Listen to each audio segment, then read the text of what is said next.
نه خطو دیدم رفتم خواهی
سلام بچه خیلی ماما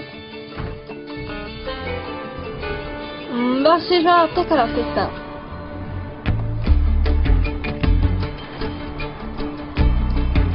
اینجا پیدا شید یا که نشید او با کدام طرف رفت؟ گم شد رفت تا زمین در آمده ایسی گوش کنه این خودش همون چیه؟ شما خواهی نشوید ریمونتی ماشینتان در گردنی ما آگاه هم یا چمون پولا گیری دامت همه بشه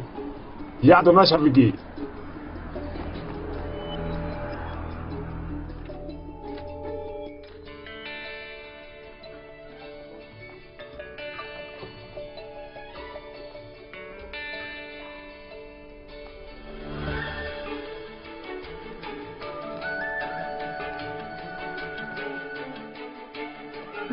این خیلی ترساندن در کار نیست آخی چی؟ نخواد که تو گوش نباشی ها راست چی خیلی من گوش نمونده بود تو روز آخر گذرانده استی سهرا چی نمیشیدی بر خونه برآمده رفته استی و تو نباید بسیار در برنا بگردی و هم روزای در خونه نستی تخته ما جدا کرده استی و ایرا بدان که ما لیتیم بچه همسایه گفت که تو کامپیوتری او را ویران کرده همسایه چرا تشکیل میگه تو هر سا آواز نبروره ای دسته ما خوب کرده نمیتونم تو باید کار کنی که ما پیشت فخر کنی نه اینکه گپش نبین من خودم نمیدونم که تو دامو برن چی را گم کرده چی را میکوبی پروسا نمیخوام که در خونه بکار بشینه خیر آخی ماما میشه که درباره دیرتر گپ زنیم میله واقعا مرا شما نخرین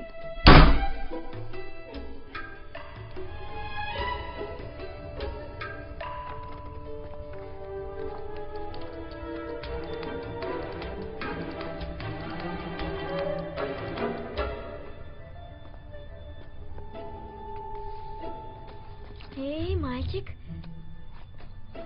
Или девочка. Есть хочешь?